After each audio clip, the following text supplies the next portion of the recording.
of the business of the Colombian guerrilla and the drug cartels. So we expect that we can work seriously with Colombia in order to dismantle these cartels and take state control on this territory. But I have to say, in the case of Colombia also, that Colombia has been the main recipient of our migrants, and almost 3 million Venezuelans live in Colombia currently, and they have been received as in their own homes, and they have been protected and integrated into the community and economy. And I want to thank what the Colombian society has done, and this has made us come further together. I mean, Colombia will never have peace until Venezuela is free.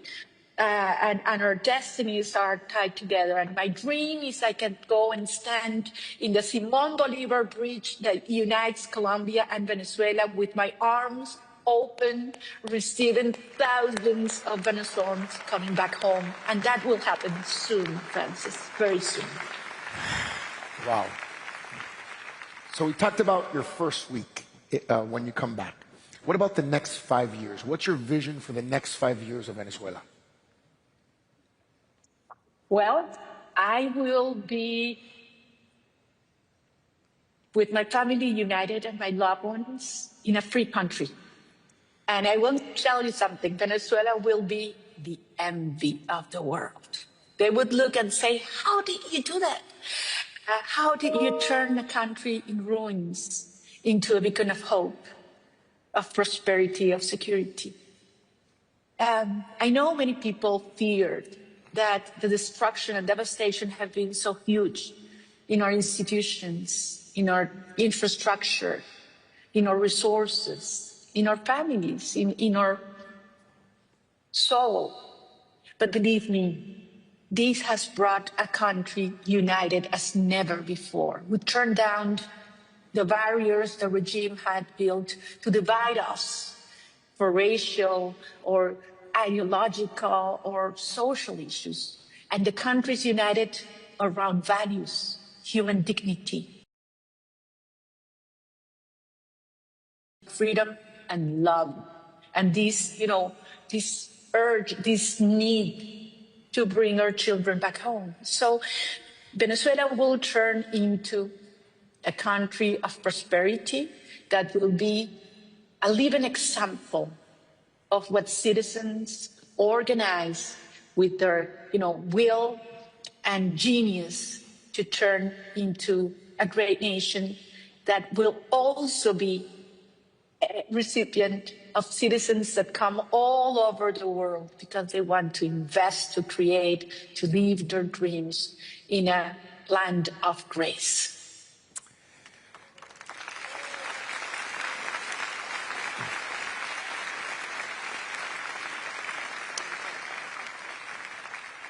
When I pause, it's because they're clapping and chanting Libertad. We spoke yesterday on the phone, and you invited me to a free Venezuela, and I look forward to that day where I can go with my wife, who's in the audience, to visit you in the presidential palace one day. We have a special moment here. You're speaking to the world. You're speaking to the Miami community. You're speaking to the Florida community in the United States. We're going to have the President of the United States here later, President Milei tomorrow. What is your message to the people of Miami, to the people of Florida, that, as you said, would probably love nothing more than just be able to go back to their country that's been destroyed by this regime? What's your message for them? Look, Francis, if there's one community in the world I owe gratitude, it's to the people of Florida. Because you have received thousands of good, hardworking, family-loving Venezuelans. You have opened your schools, your businesses, your hearts for them. They have feel protected while we work together and fight for they've been able to come back.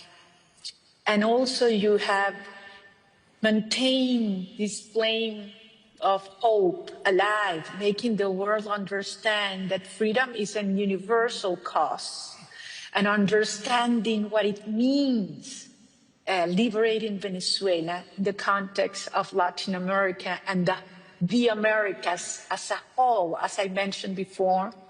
Once we liberate Venezuela, Cuba will follow, Nicaragua will follow.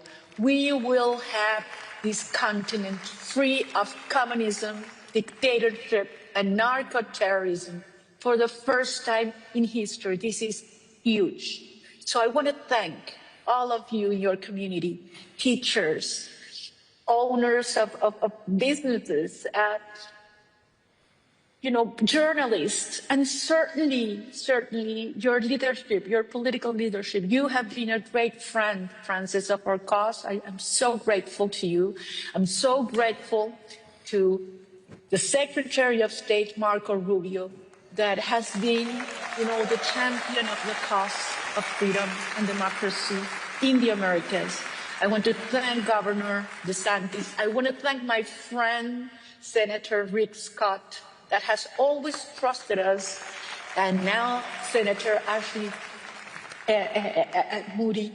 And of course, I have to say, and I want to make a special mention to our three amigos, or three friends, María Elvira Salazar, Mario Díaz-Balart, and Carlos Jiménez, who have been so close and always supporting us. So, this is a tribute to all of you as well. And I want to insist in this. The prize that was given to us is also a prize that you should feel as your own, because you are part. Will always remember what you have done as a community, as a nation, for freedom and justice around the world. So Venezuela will be free, and I'm looking forward to that day when I will hug you and embrace you and receive you in this wonderful country. Thank you very much.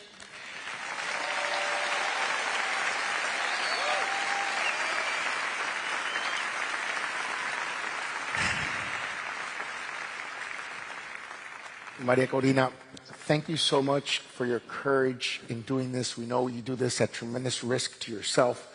Thank you for sharing your words, your vision, for your leadership. Thank you for being such an example to all of us of what courageous leadership really means. And on behalf of the American Business Forum, I just want to congratulate you once again and thank you. Thank you very much. My pleasure.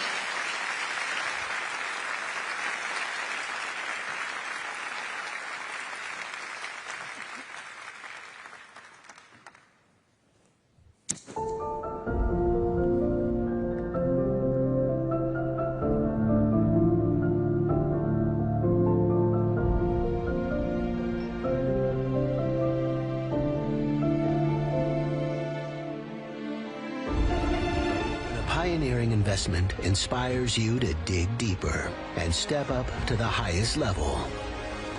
That's the PIF effect.